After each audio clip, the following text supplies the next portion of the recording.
আমাদের সরকারকে, মামাটি মানুষের সরকারকে অনেক অসম্মান করা হয়েছে, অনেক অপমান করা হয়েছে।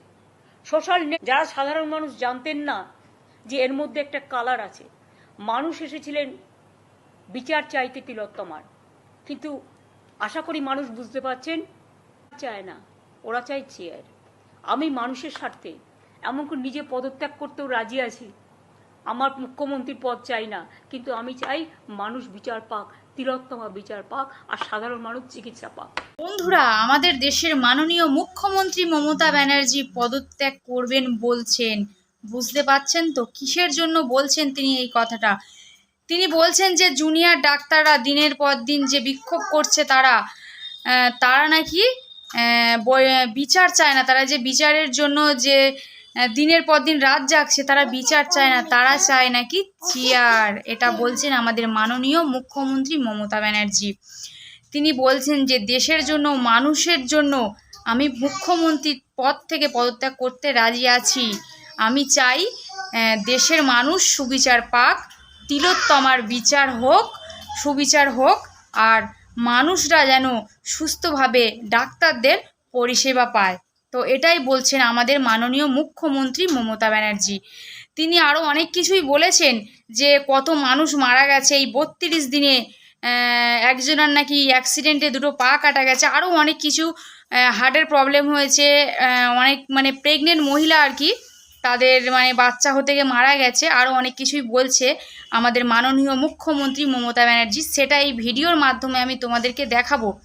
যেহেতু সিনিয়র ডাক্তাররা, জুনিয়র ডাক্তাররা বলছে যে এটা মিথ্যা কথা, সেটাও আমি তোমাদেরকে দেখাবো। ওটা আমি বলছি না, ওই জুনিয়র ডাক্তাররা তারা বলছে, সেটাও তোমাদেরকে আমি দেখাবো। বন্ধুরা, এত কিছুর মধ্যে রুদ্রনীল বিনীত গোয়েলকে জাস্ট ধুয়ে দিলেন। এই রাম ছাগল বিনীত গোয়েল, এই রাম ছাগল বিনীত গোয়েল, আই মিন ইট। গজব বেইজ্জতি है। যা করবার করে নিন। জেগে গেছে জনতা, ভয় পেয়েছে মমতা। বিনীত গোয়েলের মতো চারানার এই শিক্ষার সেনাপতিকে দিয়ে বাঁচানো যাবে না। বাড়াবাড়ি করলে একদম জয় বাংলা বলেছিলেন, বাংলাদেশের স্লোগান, খেলা হবে বাংলাদেশের স্লোগান, ঠিক বাংলাদেশের অনুপ্রেরণার স্লোগান আপনারা তুলেছেন। বাংলাদেশের অনুপ্রেরণার বাকিটা ঘটে যাবে। জাস্ট চুপ, একদম চুপ। গজব বেইজ্জতি है। রুদ্রনীলদা কি বললেন? জেগে গেছে জনতা, ভয় পেয়েছে মমতা। যেহেতু এটা আমার কমেডি চ্যানেল, তাই একটু কমেডি দিয়ে ভিডিওটা শুরু করছি। হ্যালো বন্ধুরা, আমি চন্দ্রার লাইফস্টাইলের নতুন একটা ভিডিও নিয়ে চলে এসেছি। আজকের কি বিষয় নিয়ে ভিডিও হতে চলেছে যেটা তোমরা থাম্বনেল আর টাইটেল দেখে নিশ্চয়ই বুঝতেই পেরেছো। তো বেশি দেরি না করে ভিডিওটা করা যাক স্টার্ট।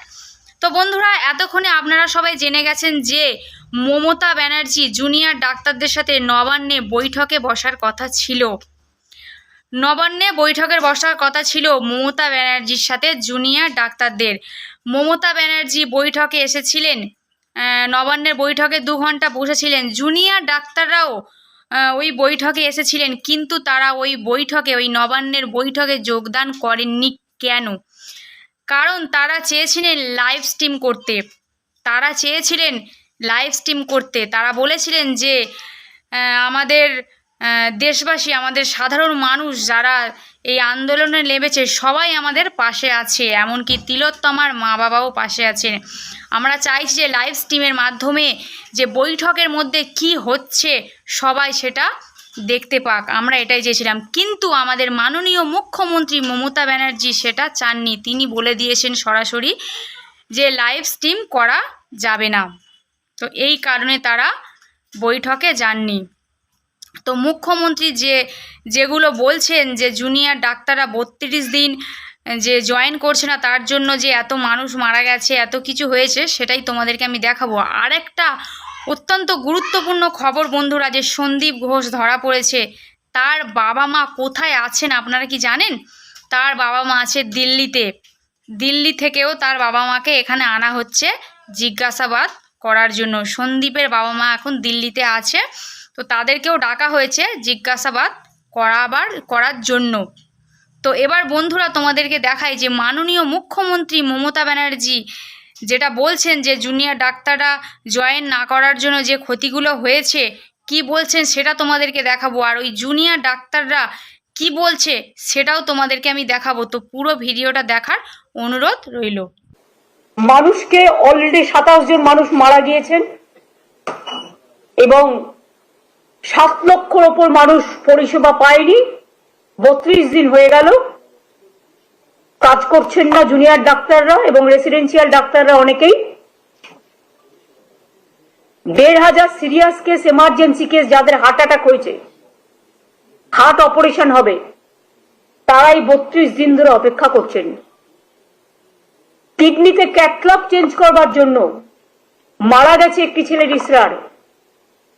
মনে রাখবেন, যে কোনো মৃত্যু দুঃখজনক, যে কোনো মৃত্যু মর্মান্তিক, কিন্তু আমি শাক দিয়ে মাছ ঢাকার জন্য এতগুলো মানুষের মৃত্যু করার জন্য, মৃত্যু হবার জন্য বিনা চিকিৎসায়, যে সরকার বামফ্রন্টের আমলে মাত্র 12টা মেডিকেল কলেজ ছিল, আজকে আমরা 35টা করেছি 11 বছরে। আমরা 43টা মাল্টি সুপার হসপিটাল করেছি। প্রেগনেন্ট মাদার পর্যন্ত মারা যাচ্ছে, সময় মতো বাচ্চা হতে পারছে না। গর্ভবতী মা, এর থেকে লজ্জা কি হতে পারে? কারো যদি হার্ট অ্যাটাক করে, সে কিন্তু অপেক্ষা করতে পারে না। কারণ আমরা বলি হার্ট অ্যাটাক, স্ট্রোক, এগুলো ধাক্কা মারলে মানুষের প্রাণ চলে যেতে পারে, এগুলো প্রাণঘাতী।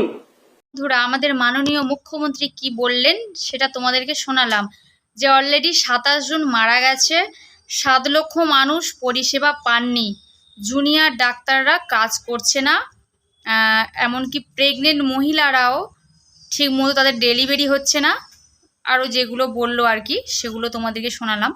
এবার যে মাননীয় মুখ্যমন্ত্রী মমতা ব্যানার্জি যে জুনিয়র ডাক্তারদের উপরে যে কথাগুলো বলছে, যে তারা কাজে নামেনি বলে যে 27 জন মারা গেছে, 7 লক্ষ মানুষ পরিষেবা পাচ্ছে না, তো এটা সম্পূর্ণ মিথ্যা কথা। সেটা আমি বলছি না, বলছে ওই জুনিয়র ডাক্তাররা। সেটা তোমরা আগে দেখে নাও। জন্য কোনো পেশেন্টের কোনো প্রবলেম হচ্ছে না, এটা আমরা জোর দিয়ে বলতে পারি যে আমাদের নাম্বারের থেকে যেটা রেজিস্টার্ড ডক্টরের নাম্বার, তাটা অনেক বেশি, 93,000, যেখানে আমরা অনলি 7,500। আর আমাদের জন্য কখনোই কোনো পরিষেবা ব্যাহত হতে পারে না। আমরা অভয়া ক্লিনিক চালাচ্ছি, আমরা যত রকমভাবে সম্ভব ফ্রিতে ট্রিটমেন্ট দিচ্ছি পেশেন্টদেরকে, তো এটা পুরোপুরি ভুল। আমাদের কাছেও ডেটা আছে, যে ডেটা সুপ্রিম কোর্টে দেওয়া হয়েছে, ওটার কোনো রকম কোনো এভিডেন্স ছিল না। আমরা নিজেদের ডেটা খুব শীঘ্রই আমরা প্রকাশ করব। সমস্ত পরিষেবা চালু আছে, সিনিয়র ডক্টররা অক্লান্ত পরিশ্রম করে সমস্ত পরিষেবা চালু রেখেছেন। জুনিয়র ডাক্তাররা কি বললো সেটা তোমাদেরকে শোনালাম। তারা অলরেডি অভয়া ক্লিনিক চালিয়ে যাচ্ছে, তারা পরিষেবা দিয়ে যাচ্ছে। আর মাননীয় মুখ্যমন্ত্রী মমতা ব্যানার্জি যে কথাটা বলছেন সেটা মিথ্যে, তারা সেটা বললেন, তোমরা সেটা শুনলে। এবারে আসছি যে মাননীয় মুখ্যমন্ত্রী বলছেন যে বৈঠকে ওরা বিচার চায় না, ওরা চাইছে চেয়ার। তো ওই জুনিয়র ডাক্তারদের মধ্যে একজন উত্তরটা দিলেন, সেটা তোমাদেরকে একটু দেখাই। ওরা বিচার চায় না, ওরা চায় চেয়ার। আমি মানুষের স্বার্থে এমনকি নিজে পদত্যাগ করতেও রাজি আছি। আমার মুখ্যমন্ত্রীর পদ চাই না, কিন্তু আমি চাই মানুষ বিচার পাক, তিলোত্তমা বিচার পাক। আমাদের কোনো চেয়ার চাই না, আমাদের 5 দফা দাবির একটা দাবি তো চেয়ারের কথা উল্লেখ আছে। বলুন কেউ যে আমাদের এই ডিএমই কে সরিয়ে আমরা বসতে চাই, এটা কোথাও বলেছি আমরা মুখ্যমন্ত্রীর পদত্যাগ একবারও চাইনি। আমরা চাইছি আমাদের 5 দফা দাবি যেগুলো আছে সেগুলো মানা হোক। পুলিশ প্রশাসন আমাদের সিকিউরিটি দিতে ব্যর্থ, তাই সিপি পদত্যাগ করুন, ডিএমই পদত্যাগ করুন, সেই জায়গায় নতুন আনুন যারা ভালো করে কাজটা করবে। বন্ধুরা, ওই জুনিয়র ডাক্তার কি বললেন, তারা কোনো চেয়ার চায় না। 5 দফা দাবির মধ্যে তারাও এক দফাতেও মাননীয় মুখ্যমন্ত্রীর পদত্যাগ দাবি করেননি, কোনো জায়গাতেই ওরা বলেননি। এটাই বলছেন ওই জুনিয়র ডাক্তাররা। পুলিশরা পরিষেবা দিতে পারছেন না, সেটাও বলছেন ওই জুনিয়র ডাক্তাররা। আরও কি বলছেন সেটা দেখাবো। অনেকে আলোচনা করতে আগ্রহী ছিলেন, কিন্তু দু তিনটে গ্রুপ বলবো না, 2-3 জন বাইরে থেকে ইনস্ট্রাকশন আসছিল, নেগোশিয়েট করবে না, মিটিংয়ে যাবে না। আমাদের মাননীয় মুখ্যমন্ত্রী মমতা ব্যানার্জি বলছেন যে অনেকেই নাকি বৈঠকে বসার জন্য রাজি ছিলেন, তার মধ্যে 2-3 জন জুনিয়র ডাক্তাররা রাজি ছিলেন না। তাদেরকে নাকি কেউ বাইরে থেকে ইনস্ট্রাকশন দিচ্ছিলেন, তাই জন্য তারা রাজি ছিলেন না। এটাই বলছেন আমাদের মাননীয় মুখ্যমন্ত্রী মমতা ব্যানার্জি। এর বিপরীতে জুনিয়র ডাক্তাররা কি বলছেন সেটা তোমাদেরকে দেখাবো।